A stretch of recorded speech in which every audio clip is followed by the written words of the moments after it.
Welcome to Massage Therapy Radio. I'm joined today by Nancy Howden. Nancy, thank you for joining us here. Thanks, Scott. Now, you're a student massage therapist at the Canadian College of Massage and Hydrotherapy, and that's in Cambridge. Is that correct? That's right, exactly. We moved from Kitchener recently to the north end of Cambridge, so close by and right on the 401. One of the reasons I asked you, I was interested in interviewing you, is that you're a professional. You have an IT background. You worked for RIM. Is that correct? Exactly, yeah. Research in motion. And you decided to make a career change and become a massage therapist. Can you talk to us about that? Sure, yeah. It took for me to actually go through the career change, it took a couple of years for it to digest in my own head. Yeah. And I took the prerequisite course at first to just sort of see if that's what I was going to be looking at and see if I liked it, see if it really meshed with what I thought it was going to be. Okay. But before that, just being in the high-tech industry, some project management work that I'd been doing, I found massage therapy extremely helpful. Oh, yes. So for about 10 years, I think this was just in my head thinking, you know, that would be such a nice profession to go into. Yeah. I'd always been interested in the health sciences. Good. When I went through university when I was 19, they said, your math marks aren't good enough to get into a therapy course. Oh, really? But your languages are good. Why don't you stick with the French? So I did, and that took me through a lot of great times in journalism and corporate communications and project management. Took that path as far as I think, you know, that journey was interesting to me. And then I thought, you know, what is it that's going to be next on the horizon? And someone said, what would you do if you weren't doing this? And it was funny, I named it right away. I said I'd be a registered massage therapist. I'd have a multidisciplinary clinic, and I'd, you know, be treating these kinds of injuries. And I thought, oh my goodness, what am I doing? Oh, wonderful. You were setting long-term goals, and now you're working through the short-term ones. Now, when do you graduate? I'll be graduating in June 2007. Okay. And then taking the boards just right after that, probably the week after. Okay. And you plan on setting up in Cambridge, Ontario, Canada, is that correct? In the general area, so in the Tri-City area, Cambridge or Kitchener-Waterloo, that area, yes. And do you plan on working in a clinic or working out of your home, or what's your plan? For me, I know for me, my path is osteopathy, and that's where I'm going right after.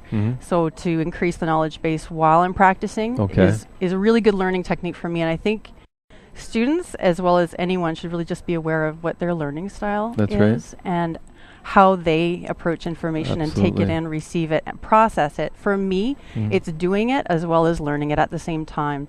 Otherwise, it's up on the board and I read it and it makes sense and it sounds great, and I go home from these wonderful training seminars and I say great, and I have the live person on the table. And that's right.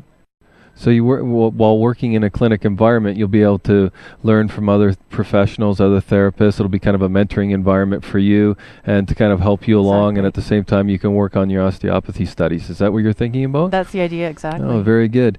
I had one more question for you. As a new student, person coming in, you have a technology background, you're going into massage therapy.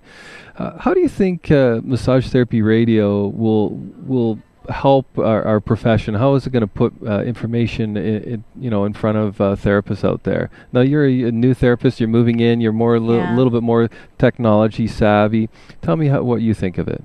Well, it's funny, there's two different perspectives on radio. One is that in journalism they used to tell us radio is dead, don't go into it. Yes. Yes. It's not dead because the internet. Yes. So now that brings in a whole new landscape.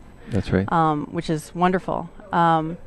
What I think massage therapists haven't done so far is utilize electronic news sources like the radio. I've seen a lot of written material by massage therapists, which is wonderful, a lot of research being done. And what I'd like to do is, and other people I think would benefit from, is seeing that information or hearing that information distilled down into something that's easily received and readily available to massage therapists when they need it on demand. Exactly. And I think this is a prime example of what that can do, because on demand is what electronic does. Yes, and especially that our service is a free service. People can log on and they can listen to leaders of the industry, or they can listen to therapists, soon-to-be therapists or students, and their perspective of why they got into it, and that's our whole concept. You can be eating your lunch and looking at your anatomy book and waiting for your next appointment at 2 o'clock and just listening on the radio at the same time. Well, Nancy, thank you so much for joining us today on Massage Therapy Radio. Nice talking to you. And thanks again for joining us today on Massage Therapy Radio.